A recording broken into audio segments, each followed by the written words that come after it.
Happy Tuesday po sa ating lahat. Ako si Benison Estareja. Ngayong huling araw po ng Hunyo, meron pa rin po tayong minomonitor na low pressure area sa loob ng Philippine Area of Responsibility at ito yung nag-cause ng mga pag-ulan sa malaking bahagi ng Luzon and Visayas. Huling namataan ng low pressure area kaninang alas 3 ng hapon sa coastal waters po ng bayan ng Gasan sa lalawigan po ng Marinduque. At base po sa ating analysis, mataas pa rin ang tsansa na itong low pressure area ay maging mahinang bagyo o tropical depression sa susunod na 24 oras. Simula po ngayong hapon hanggang bukas ang madaling araw, babagtasin itong low pressure area ang natitirang bahagi po ng Mimaropa plus lalawigan po ng Batangas, yung kabuuan ng low pressure area. And then bukas ng umaga, inaasahan po na lalabas na itong low pressure area dito lamang sa may West Philippine Sea sa loob ng Area of Responsibility. The moment na maging bagyo ito, habang nasa loob po ng PAR at naging tropical depression, bibigyan po natin ng local name na Henry or yung si Henry, yung magiging pang-8 bagyo na for 2026 at kung bukas siya magiging bagyo, siya na yung unang bagyo agad for the month of July. Bukod dito sa low pressure area, unti-unti na rin po nagkakaroon ng mga pag-ulan dito sa natitirang bahagi ng ating bansa, lalo na sa Western Mindanao at Southern Palawan dahil yan sa southwest monsoon or hanging habagat na unti-unti pinalalakas nitong low pressure area. Kasi naman sa ating latest satellite animation, wala pa tayong nakikita mga cloud cluster sa labas ng ating area of responsibility na posibleng maging bagyo sa susunod na 3 araw. Base naman sa ating weather forecast po sa unang araw po ng Hulyo, that's araw ng Wednesday, meron pa rin tayong mga kaulapan at mga pag-ulan sa malaking bahagi ng Luzon, lalo na dito sa may lalawigan po ng Aurora, Quezon, Mindoro Provinces, Marinduque, Romblon, and Batangas. Umaga pa lamang may chance na po ng mga pag-ulan, tulad pa rin ng low pressure area. Minsan malalakas po ito, kaya mag-ingat po sa banta ng mga pagbaha at pagguho ng lupa. Habang pinapayuhan din po ang pagbaho ng payong bukas sa malaking bahagi pa ng Central Luzon, Calabarzon, even Metro Manila, and Bicol Region. Makulimlim ang panahon at may tsansa na po ng mga mahinang ulan bago magtanghali. Pagsapit ng hapon hanggang gabi, malaking bahagi na po ng Luzon na magkakaroon ng maulap na kalangitan at sasamahan po yan ng mga paminsan-minsang malalakas po ng mga pag-ulan, lalo na dito pa rin sa mga areas ng Zambales, Bataan, Cavite, Batangas at Occidental Mindoro at may mga localized thunderstorms pa sa natitirang bahagi ng Luzon, kabilang po ang Metro Manila. Temperatura natin sa Metro Manila bukas mula 26 to 30 degrees Celsius, sa may Baguio naman mula 18 to 23 degrees, habang maging mainit po dito sa may Tuguegarao City hanggang 37 degrees Celsius.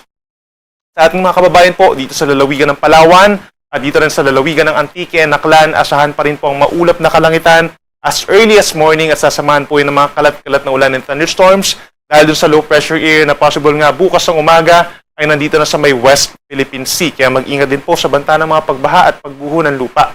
Samantalang natitirang bahagi ng Visayas, somehow mag-improve naman yung weather conditions lalo na sa may Eastern Visayas at natitirang bahagi ng Panay Island. Paminsan-minsan maulap ang kalangitan sa umaga hanggang tanghali at pagsapit ng tanghali hanggang sa gabi, madalas na yung mga kaulapan at mga pag-uulan po. At minsan, sasamahan po yan ng mga thunderstorms. So make sure na yung mga kababayan natin sa Palawan at Visayas, bukas magbawan pa rin po ng payong at mag-ingat pa rin sa banta ng baha at pagguho ng lupa. Temperatura natin sa may Puerto Princesa, Palawan mula 25 to 30 degrees, sa Metro Cebu hanggang 32 degrees Celsius, habang sa may Iloilo hanggang 29 degrees pagsapit ng tanghali. At sa ating mga kababayan po sa Mindanao, umaga pa lamang may tsansa na po ng mga kaulapan at mga pulupulong ulan lamang dito sa may Zamboanga Peninsula, Bangsamoro Region at ilang bahagi pa ng Soc-Sargen and Davao Region. Yan po ay dahil sa southwest monsoon, hindi po direktang dahil sa low pressure area or potential na bagyo. Habang natitirang bahagi ng Mindanao, partly cloudy to cloudy skies naman umaga hanggang tanghali. Pagsapit po ng tanghali hanggang gabi, maraming lugar na po sa Mindanao magiging maulap at sasamahan din po ng mga pag-ulan. Mas dadalas na yung paminsan-minsang malakas na ulan sa malaking bahagi ng Mindanao. Inuulit natin, lalo na dito sa Zamboanga Peninsula at Bangsamoro Region, kaya mag-ingat din po sa mga flash floods or landslides dahil ilang araw pong nagkakaroon ng mga pag-ulan doon. Temperatura natin sa may Zamboanga City and Davao City hanggang 32 degrees Celsius.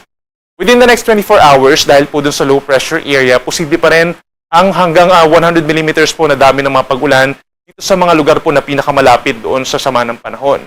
We're talking of Quezon, gayon din ng Batangas, pababa ng Marinduque, Oriental Mindoro, Occidental Mindoro at lalawigan po ng Palawan. Pag sinabi natin 50 to 100 millimeters in a span of 24 hours, parang nasa 50 to 100 liters po ito na dami ng mga pag-ulan na posibleng mag-cause ng mga pagbaha sa mga low-lying areas, yung malapit po sa mga kailugan, at posible rin yung ganong ulan na magdulot ng landslides sa mga bulubundukin na lugar. So lagi po tumutok sa mga possible advisories and heavy rainfall warnings ng Pag-asa, lalo na ngayong gabi hanggang bukas ng madaling araw.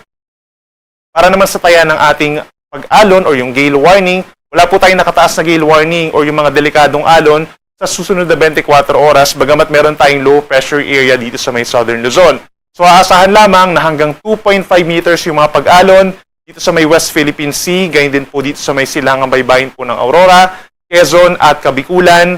Delikado pa rin yung ganitong taas na alon, lalo na sa mga small sea vessels at saka yung mga nangingisda.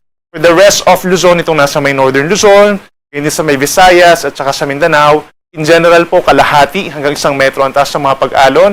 Pero kapag may mga thunderstorms, posible pa rin umakyat sa hanggang 1.5 metro ang mga pag-alon.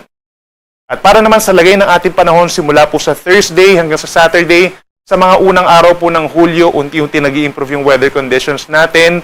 Aasahan po pagsapit ng Thursday, meron pa rin mga lugar na maulan, kabilang ng Zambales, Bataan, even yung Metro Manila, Bulacan, Pampanga, down to Cavite, Batangas, Mindoro Provinces at Palawan. Mataas pa rin ang tsansa ng ulan lalo na sa umaga and then sa hapon hanggang gabi ng Thursday, magbaon ng payong dahil po yan sa southwest monsoon. Then pagsapit po ng Friday and Saturday, kagaya dun sa natitirang bahagi po ng Luzon sa Thursday, malaking bahagi na ng Luzon na magkakaroon ng fair weather conditions. So ibig sabihin, mag-i-improve yung weather, mas dadalas yung maaraw na panahon, lalo na sa umaga hanggang sa early afternoon. Yun nga lang, pagsapit ng tanghali, iinit na muli ang panahon, lalo na sa mga inulan natin lugar kabilang ang Metro Manila. Then pagsapit ng hapon hanggang gabi, possible muli yung mga pulupulong ulan or mga localized thunderstorms. So safe pa rin po na magdala ng payong bilang panangga sa init ng araw at sa mga isolated na ulan. Sa ating mga kababayan po sa Visayas, may daraan din po mga pag-ulan pagsapit ng Thursday dahil sa habagat, lalo na po sa Western Visayas at Negros Occidental. Magbaon po ng payong kung kinakailangan. No? Habang pagsapit po ng Friday and Saturday, may aasahan na improving weather conditions sa malaking bahagi po ng Visayas. Magiging mainit, no? Lalo na sa parte pong Metro Cebu at saka po sa may Tacloban, posible umakyat ng 33 degrees ang maximum temperature, habang posible rin ang mga isolated na ulan or thunderstorms, knowing na nasa panahon po tayo ng tag-ulan. At sa ating mga kababayan po sa Mindanao, dahil pa rin sa southwest monsoon, pinakamataas ang tsansa ng ulan sa Thursday dito po sa may Zamboanga City, at dito rin po sa may Basilan at Tawi-Tawi. So magbaon din po ng payong kung lalabas ang bahay sa araw po ng Huwebes. May mga asahan din po pag-ulan, lalo na sa afternoon and evening ng Thursday sa natitirang bahagi po ng Mindanao. Then sa Friday and Saturday, sa paglayo nung minomonitor natin na potential na bagyo, no, mag-i-improve yung weather conditions sa malaking bahagi ng Mindanao by Friday and Saturday. Yun nga lang, magiging mainit at maalinsangan mula umaga hanggang early afternoon, lalo na po sa mga syudad dito sa may Zamboanga, sa may Cotabato and General Santos City. Then pagsapit ng hapon hanggang gabi, may mga tsansa pa rin po ng mga pagkulimlim at mga localized thunderstorms. Ang ating sunset ay 6:29 ng gabi mamaya at ang sunrise bukas ay 5:31 ng umaga. Yan muna ang latest mula dito sa Weather Forecasting Center ng Pag-asa. Ako muli si Benison Estareja.